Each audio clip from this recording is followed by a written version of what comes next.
ខ្ញុំបានសន្យាជាមួយនឹងប្រិមិត្តថាខ្ញុំនឹងវិតម្លៃការដឹកនាំរបស់កម្ពុជាបាទរឿងវាសាមញ្ញទេឆ្លងតាមខ្ញុំនិយាយនេះគឺខ្ញុំសម្ដៅតែពេលដែលការឡើងចុងក្រោយនេះទេណាពេលឡើងចុងក្រោយដែលជាពិសេសគឺលោកហ៊ុនម៉ាណែតនាយករដ្ឋមន្ត្រីនៃកម្ពុជានឹងលោកបានធ្វើការយ៉ាងស្និទ្ធស្នាលជាមួយនឹងសហរដ្ឋអាមេរិកលោកបានធ្វើការងារការទូតនឹងយ៉ាងល្អជាមួយនឹងប្រទេសនានាបាទខ្ញុំវាតម្លៃទៅលើចំណុចហ្នឹងទេបាទឬចំណុចអីផ្សេងទៀតពីរឿងតាក់ទងនឹងជ្រុងអភិបាលកិច្ចរឿងអីផ្សេងទៀតខ្ញុំសូមមិននិយាយដល់ទេណាបាទអញ្ចឹងយើងស្ដាប់កន្លែងហ្នឹងឲ្យច្បាស់ដើម្បីឲ្យយល់គ្នាអញ្ចឹងការវិតម្លៃរបស់ខ្ញុំឃើញនៅមួយរយៈពេលដែលការដោះស្រាយបញ្ហាតាក់ទងនឹងកម្ពុជាហ្នឹងបើទោះបីជាមកដល់ពេលនេះមិនទាន់បានទទួលលទ្ធផលតាមអ្វីដែលប្រិមិត្តចង់បានក៏ដោយប្រិមិត្តខ្ញុំជឿថាសឹងតែ 100% ហើយដែលចង់បានលទ្ធផលឲ្យដូចមុនពេលដែលយើងមានបញ្ហានៅខែកក្កដាកន្លងមកនេះវិញអញ្ចឹងណាបាទក៏ប៉ុន្តែបើទោះបីជាមិនបានក៏ដោយក៏ដំណើរការនៃការដោះស្រាយនឹងកំពុងដំណើរការទៅហ្នឹងចំណុចទី1ចំណុចទី2ការដែលខ្ញុំនិយាយនេះប្រិមិត្តទៅយល់ថាខ្ញុំជាអ្នកជំនាញមួយដែរខាងនឹងការសិក្សាជ្រៅជ្រះដែរខាងផ្នែកការទូតអញ្ចឹងខ្ញុំចូលចិត្តនិយាយអ្វីឲ្យដោះស្រាយតាមយន្តការការទូតបាទអញ្ចឹងដូច្នេះអ្នកដែលចូលចិត្តដោះស្រាយបញ្ហាតាមរយៈកម្លាំងអានឹងគឺគាត់អាចមិនយល់ស្របអញ្ចឹងដូច្នេះនោះជារឿងធម្មតាណាអញ្ចឹងដូច្នេះខ្ញុំពេលដែលខ្ញុំឃើញថ្នាក់ដឹកនាំកម្ពុជាគាត់ប្រើប្រាស់យន្តការការទូតហ្នឹងខ្ញុំពេញចិត្តហើយខ្ញុំគ្រប់គ្រងពួកខ្ញុំអត់ចូលចិត្តឲ្យមានការដោះស្រាយបញ្ហាដោយហិង្សាទេពីព្រោះសង្គ្រាមស្លាប់ហើយអត់វិលត្រឡប់មកវិញទេយើងសួរតើយុទ្ធជនក្លាហានរបស់កម្ពុជាដែលបានពលីប្រមាណអ្នកបាទតែសរុបទៅជាង100នាក់បាទទាំងសងខាងហ្នឹងតើគាត់មកវិញទេអ្នកណាដែលឈឺចាប់ហ្នឹងប្រិមិត្តខ្លះមិនសួរអាចភ្លេចបានហើយបែបទៅរំច្រៀងការ៉ាអូខេបានហើយក៏ប៉ុន្តែក្រុមគ្រួសាររបស់គាត់នៅឈឺចាប់ដល់ថ្ងៃនេះអត់ទាន់គាត់ទេអាចអ្នកខ្លះកំពុងតែប្រឈមជាមួយនឹងជីវភាពផងដែរឃើញទេបាទអញ្ចឹងគឺទុកលំបាករបស់ក្រុមគ្រួសារយុទ្ធជនទាំងនោះអត់មានអ្នកណាដឹងក្រៅពីពួកគាត់នោះទេអញ្ចឹងបានជាខ្ញុំចូលចិត្តជំរុញអ្វីឲ្យដោះស្រាយអ្វីជាការទូតបាទការទូតហើយគ្រាន់តែការទូតការដោះស្រាយដោយយន្តការការទូតនឹងវាយូរតែស្ទាមទាបពេលវេលានិងភាពវៃឆ្លាតនៅក្នុងការដោះស្រាយបញ្ហាហ្នឹងបាទអញ្ចឹងដល់ពេលដែលខ្ញុំឃើញថាដឹកនាំកម្ពុជាគឺពិសេសលោកហ៊ុនម៉ាណែតគាត់ដោះស្រាយបញ្ហាហ្នឹងដោយចូលលើយន្តការការទូតខ្ញុំគ្រប់គ្រងខ្ញុំថាជាការមួយល្អហើយពីព្រោះខ្ញុំតែងតែនិយាយទៀតថាដីនឹងដីរបស់កម្ពុជាហើយអ្វីក៏យើងទៅវាយដើម្បីយកដណ្ដើមដីយើងមកវិញបើយើងមានយន្តការផ្សេងទៀតដែរការទូតដោះស្រាយទ្វេភាគីយន្តការតំបន់តុលាការបាទទៅពីអន្តរជាតិឯនឹងមានដូច្នេះការសម្រេចប្រើនៅពេលណាអានឹងជាសិទ្ធិរបស់ថ្នាក់ដឹកនាំមួយដែលគាត់យល់ថាកលៈទេសៈណាសំស្របគាត់ប្រើនោះរបស់គាត់បាទខ្ញុំអញ្ចឹងបាទជាខ្ញុំនិយាយខ្ញុំគ្រប់គ្រងគាត់កន្លែងហ្នឹងដែរឃើញគាត់ធ្វើនោះខ្ញុំយល់ស្របពួកខ្ញុំអត់ចង់ឃើញ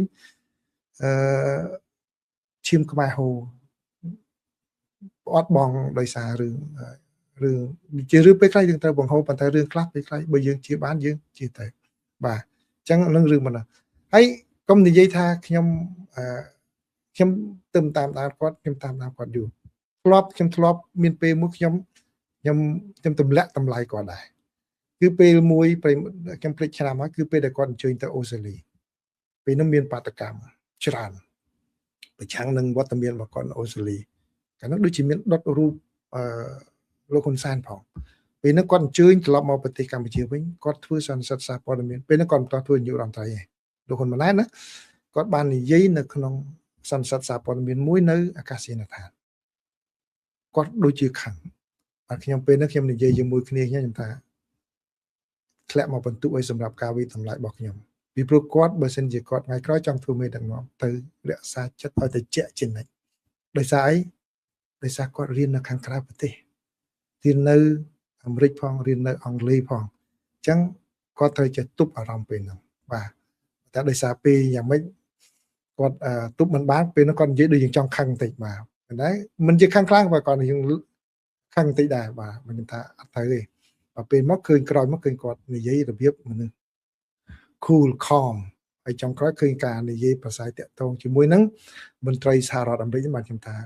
ការដឹកនាំបែបនេះបានល្អដែលគឺនៅប្រិមិត្តខ្លះនៅចាំពីខ្ញុំថាសឿងបឿងខ្ញុំថាក្រុមការងារហ្នឹងសឿងបឿងមកពីមែនបាទអញ្ចឹងណាបាទនៅចាំពីហ្នឹងបាទគឺការនិយាយជាមួយមន្ត្រីរបស់សហរដ្ឋអាមេរិកហ្នឹងគឺពួកគាត់ក្មេងៗមែនប៉ុន្តែគាត់មាន connection ល្អខ្ញុំសរសើរហើយការដែលមាន connection ល្អហ្នឹងមិនមែនដឹងតែតាមអ្វីដែលប្រិមិត្តមើលឃើញទេខ្ញុំដឹងរហូតដល់ប៉ុណ្ណេះខ្ញុំដឹងពីប្រភពពីអាមេរិកទៅវិញទេមន្ត្រី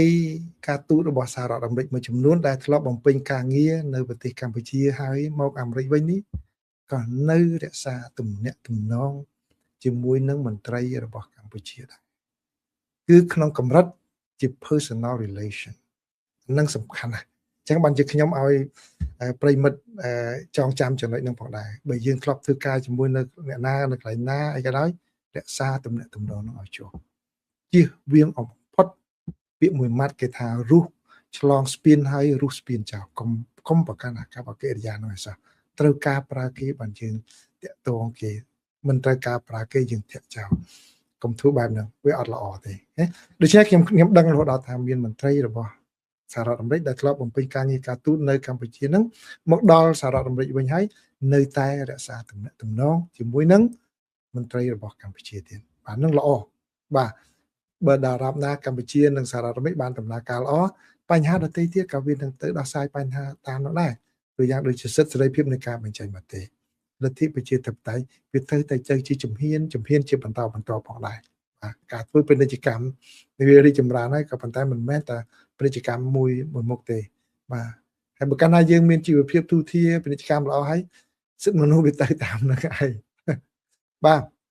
ហ្នឹងគឺខ្ញុំសូមវិតម្លៃប៉ុណ្ណឹងណាបាទប៉ុន្តែសូមបញ្ជាក់ម្ដងទៀតគឺខ្ញុំផ្ដោតទៅលើការជ្រុងនៃការដែលគាត់ធ្វើការងារការទូតរយៈពេលចុងក្រោយនេះជាមួយនឹងសហរដ្ឋអាមេរិកនៅក្នុងរឿងបញ្ហារឿងព្រំដែនទេណាតែរឿងការដឹកនាំទូទៅអភិបាលកិច្ចល្អឯផ្សេងទៀតខ្ញុំអត់យកមកវិតម្លៃនៅពេលនេះទេណាហ្នឹងគឺកុំច្រឡំគ្នានៅពេលហើយមួយទៀតខ្ញុំក៏ឆ្លៀតរកាហ្នឹងគឺខ្ញុំសរសើរដែរសរសើរគឺគណៈបកមិនកាន់អំណាចមួយបាទយើងហៅថាគណៈបកប្រឆាំងក៏បានដែរនៅក្នុងប្រទេសកម្ពុជាដែលខ្ញុំមើលក្នុងអំឡុងពេលនៃមានវិបត្តិជាមួយថៃនោះខ្ញុំសរសើរគាត់គឺគណៈបកប្រជាធិបតេយ្យជឿនលឿនណាបាទរបស់បងយ៉ាំបញ្ញរិទ្ធខ្ញុំសរសើរជំហរគាត់ខ្ញុំអាសាទៅខមមិនខ្ញុំអាសាទៅ like page របស់គាត់ដែរគឺខ្ញុំចង់ផ្ទាល់ខ្លួនខ្ញុំទេណាខ្ញុំចង់បានអ្នកនយោបាយកម្ពុជាបែបនោះពេលដែលមានបញ្ហាអញ្ចឹងគឺគាត់រួមបញ្ចេញយោបល់រួមគ្នាជាមួយខ្មែរជាខ្មែរតែមួយនិយាយអ្វីជាខ្មែរតែមួយក៏ប៉ុន្តែគាត់ក៏អត់ភ្លេចទូនាទីដែរគាត់ដែរពេលខ្លះខ្ញុំឃើញគាត់សរសេររបស់គាត់នៅតែទាមទារឲ្យមានអភិបាលកិច្ចល្អឲ្យមានតម្លាភាពទូយ៉ាងដូចជារឿងគាត់ថារចនាសម្ព័ន្ធដឹកនាំវាមានច្រើនមានអីគួរតែកាត់បន្ថយកាត់អីហ្នឹងគាត់នៅនិយាយតែដែរ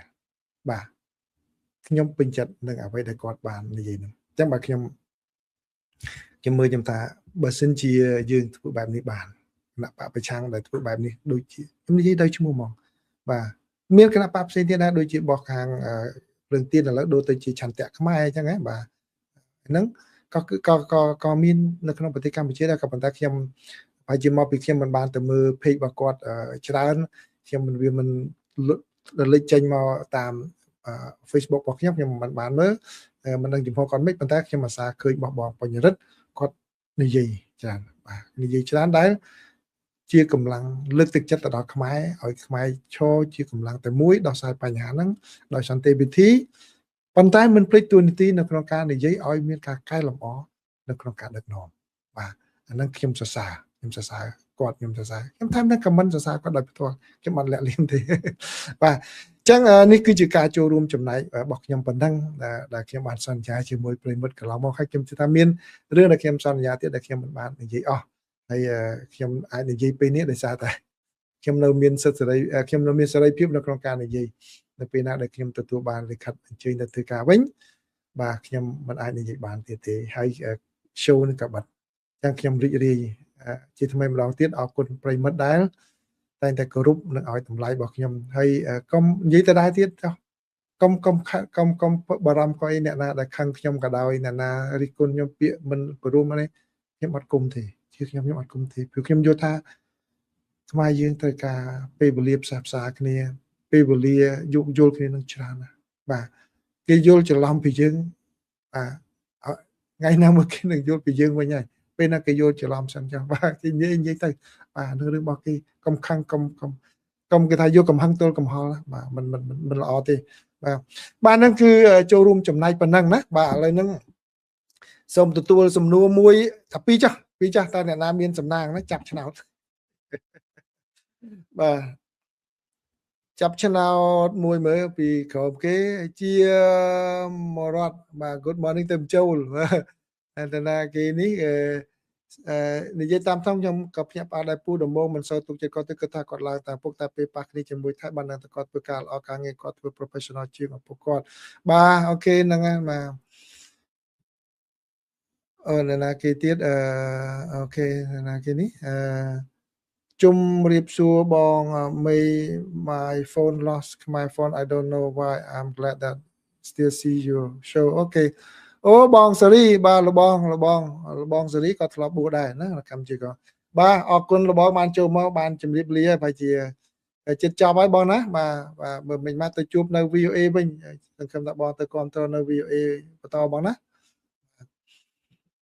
បាទអូខេ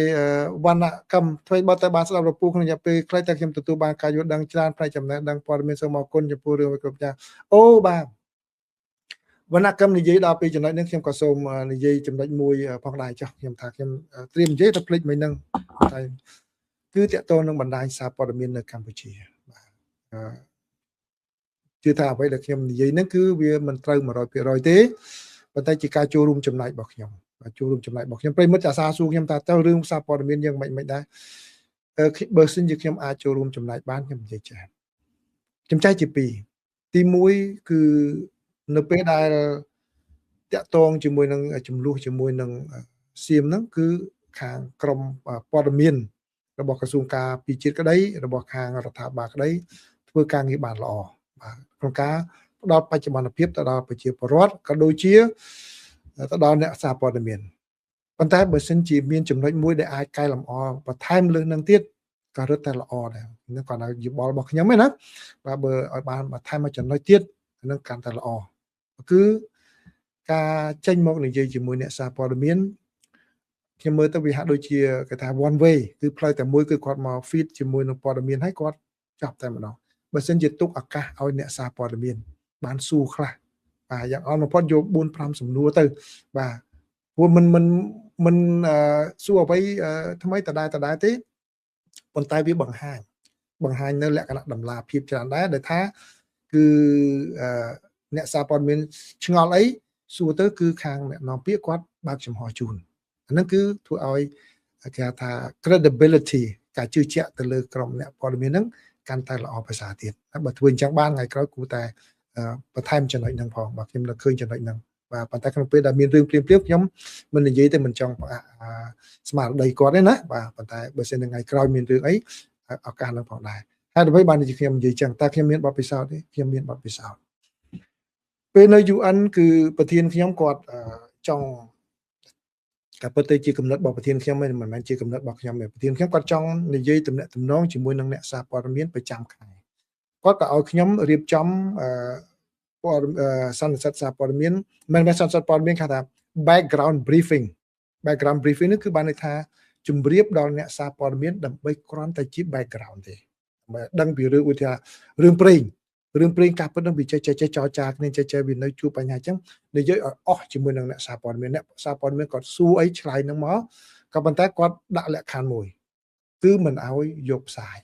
ដើម្បីឲ្យគាត់មានឱកាសនិយាយអស់ប្រធានខ្ញុំគាត់មានកណ្ដិតអញ្ចឹងខ្ញុំក៏រៀបចំកាលនៅ Cambodia Daily ជាភាសាអង់គ្លេសនៅ Cambodia Daily គ្នាត្រូវការផ្សាយដែរបាទសារព័ត៌មានភ្នំពេញប៉ុស្តិ៍ក៏គ្នាត្រូវការផ្សាយប៉ុន្តែភ្នំពេញប៉ុស្តិ៍ក៏អត់ competition អត់សូវប្រកួតប្រជែងពីពួកគាត់ចេញដូចជា2សប្តាហ៍ម្ដងជាពិសេស Cambodia Daily ចំនួនហ្នឹងជាភាសាអង់គ្លេសណាគាត់មកសុំខ្ញុំថាគឹមសេងតើអាចសុំចំណុចណាមួយទេបាទខ្ញុំជាមន្ត្រីព័ត៌មានហ្នឹងយើងទៅកែច្នៃព្រោះយើងយល់ ជាមន្ត្រីព័ត៌មានផងធ្លាប់ជាអ្នកកសែតខ្លួនឯងផងហើយពេលគ្នាត្រូវការផ្សាយគ្នាអត់មានពេលណាមកអង្គុយស្ដាប់យើង1ម៉ោងហើយចោលការងារគ្នាទេអញ្ចឹងខ្ញុំក៏មានការព្រមព្រៀងជាមួយនឹងអ្នកសារព័ត៌មានហើយក៏ខ្ញុំនិយាយជាមួយនឹងមេខ្ញុំថាឥឡូវធ្វើអញ្ចឹងទៅយើងនិយាយជាមួយពួកគាត់ឲ្យអស់រឿងពីក្រោយឆាកមិនចឹងប៉ុន្តែបើសិនជាគាត់ចាប់អារម្មណ៍ចំណុចណាគាត់សុំផ្សាយកន្លែងណាគាត់ទៅឆ្លងយោបល់ខ្ញុំសិនឲ្យខ្ញុំ clearance សិនឲ្យគាត់យកទៅផ្សាយបានអត់បាទពេលហ្នឹងមេខ្ញុំគាត់អនុញ្ញាតឃើញចាំបានថាអ្វីដែលខ្ញុំនិយាយចំណុចនេះគឺចង់និយាយថាជាអ្នកគ្រប់គ្រងព័ត៌មានជាអ្នកនាំពាក្យប្រធានយើងគាត់បានដាក់បើកប៉ុណ្ណេះបើកប៉ុណ្ណេះយើងថាគាត់បើកតែ5ប៉ុន្តែពេលខ្លះយើងយល់អំពីអ្នកសារព័ត៌មានយើងបន្ថែមមកចំណុចទៀតទៅឲ្យបាន6ទៅយើងសុំការអនុញ្ញាតពីគាត់ទៅគាត់ស្ដាប់ទៅគាត់យល់ហេតុផលពីព្រោះគាត់មិនមែនជាអ្នកកាសែតទេគាត់ជាអ្នកកម្រិតអ្នកបច្ចេកទេសផងមេ UN វាទៅចង់កម្រិតនយោបាយហើយពីព្រោះទទួលបានការតែងតាំងពីអគ្គលេខាធិការអង្គការសហប្រជាជាតិណាគាត់ដឹងតែរឿងធ្វើកិច្ចការហ្នឹងដល់ពេលខ្ញុំយល់ពីអ្នកកាសែតដូចគ្នាខ្ញុំសុំគាត់ថាឥឡូវបើសិនជាគាត់សុំមកខ្វតពីខ្វតព្រោះកាសែតគ្នាត្រូវការស៊ីវែងគ្នាស៊ីចឹងហើយគ្នាគាត់ថាថែមខ្វតទៅប៉ុណ្្នឹងអាចសុំបានពេលនោះគាត់ក៏ព្រមឃើញទេពេលនោះក៏យើងមានកម្មវិធីនេះជាប្រចាំខែបានប្រហែលខែដែររហូតដល់គាត់រវល់ខ្លាំងទៅក៏អត់ទៅបាទអញ្ចឹងដូច្នេះគឺយើងអាចកែច្នៃចឹងដែរបើសិនបើខាងក្រុមព័ត៌មានហ្នឹងគាត់អាចមើលឃើញចន្លោះហ្នឹងបាទអញ្ចឹងសារព័ត៌មានគាត់ជួយចិត្តដែរបាទពេលខ្លះហ្នឹងក៏ពេលខ្លះហ្នឹងCambodia Daily កាលជំនាន់នៅផ្សាយនៅស្រុកខ្មែរក៏ធ្វើខ្ញុំគេងមលក់ណាជួយការពាក្យខ្ញុំនិយាយអញ្ចឹងមកពេលខ្លះខ្ញុំទៅជ្រុលដែរជ្រុលហ្នឹងចូលចេះអ្នកកសែតនៅហ្នឹងភាសាខ្មែរហ្នឹងគ្នាឯងពូម៉ាពេលដែលគាត់ទេមកយើងនិយាយលេងយើងមិនចង់និយាយតែប្រមាត់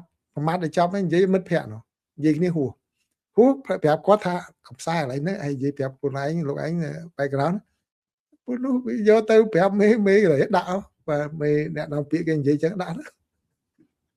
ចេញព្រមឡើងចេញឈ្មោះខ្ញុំនៅហ្នឹងមេមហៅស្រីកាលឲ្យនិយាយ